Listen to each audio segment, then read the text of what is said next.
என்னோட சொந்த ஊர் திருச்சி. பேர் நிர்மலா. நான் 10ஆம் வகுப்பு வரைக்கும் தான் படிச்சிருக்கேன். அதுக்கு மேலே படிக்க வைக்க எனக்கு பெற்றோர் இல்லை, இறந்துட்டாங்க.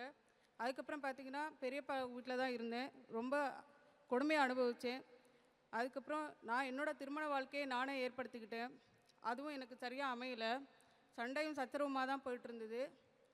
ஒரு நாள் ரொம்ப மன உளைச்சலாகி நானே மண்ணெண்ணெய் எடுத்து என் மேலே ஊற்றிக்கிட்டேன். அப்போ என்னோடய கணவர் என்னை வந்து காப்பாற்றுவார்னு நான் நினச்சேன். ஆனால் அவர் வந்து என்னை பற்ற வச்சு விட்டுட்டார். அதுக்கப்புறம் பார்த்திங்கன்னா ஹாஸ்பிட்டல் கொண்டு போய் சேர்த்தாங்க.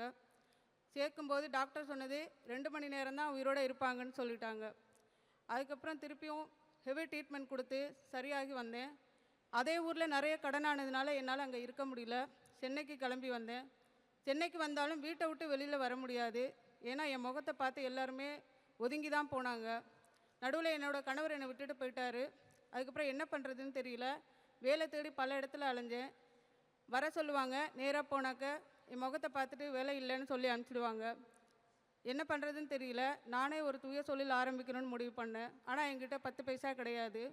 அப்போ தான் சுய மகளிர் உதவி திட்டம் கேள்விப்பட்டேன். என்ன மாதிரி கஷ்டப்படுற 10 பேரை சேர்த்து குழுவை ஆரம்பித்தேன். எனக்கு பெண் குழந்தை பிறந்தால் கவி பாரதின்னு பேர் வைக்கணும்னு முடிவு பண்ணேன். அந்த பேரையே என்னோடய குழுவுக்கும் வச்சேன். என்னோடய சிஓ மேடம் மூலமாக எனக்கு உதவித்தொகை கிடச்சிது. அது மூலமாக நான் சிறிய வியாபாரத்தை ஆரம்பித்தேன். துணி வியாபாரத்தை ஆரம்பித்தேன். அது ஆரம்பித்து படிப்படியாக சரிவர கட்டி மேலும் கடன் உதவி வாங்கி சைக்கிளில் ஆரம்பித்த என்னோடய துணி வியாபாரம் நானே சொந்தமாக கார் ஓட்டிகிட்டு போய் இன்றைக்கி வியாபாரம் பண்ணுறேன். அது எனக்கு ரொம்ப பெருமையாக இருக்குது.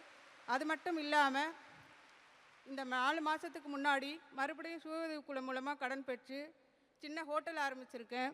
எனக்கு யாரும் வேலை கொடுக்காம போன காலம் போய் இன்றைக்கி நாளைக்கு 4 பேருக்கு நான் வேலை கொடுக்குறேன்னு சொல்லும்போது ரொம்ப பெருமையாக இருக்குது. தற்கொலை மட்டும் முடிவில்லை, பெண்கள் முடிவு பண்ணால் எதையும் சாதிக்கலான்றதுக்கு நானே ஒரு எடுத்துக்காட்டு. வீட்டுக்குள்ளே இருந்த என்ன இங்கே மேடை வரைக்கும் அழைத்து வந்திருக்குன்னா அதுக்கு முக்கிய காரணம் நம்முடைய முதல்வர் ஐயா ஆரம்பித்து வச்ச சுய உதவி திட்டம்தான். இதை எல்லோரும் பயன்படுத்தி சாதிக்கணும்னு கேட்டுக்கிறேன். இந்த மகளிர் தின நல்வாழ்வில் எனக்கு வாய்ப்பளித்த முதல்வர் ஐயா அவர்களுக்கும் துணை முதல்வர் ஐயா அவர்களுக்கும் என்னுடைய நன்றியை தெரிவித்துக் கொண்டு தமிழகத்தில் உள்ள அனைத்து மகளிருக்கும் இனிய மகளிர் தின நல்வாழ்த்துக்களை தெரிவித்துக் கொள்கிறேன். நன்றி, வணக்கம்.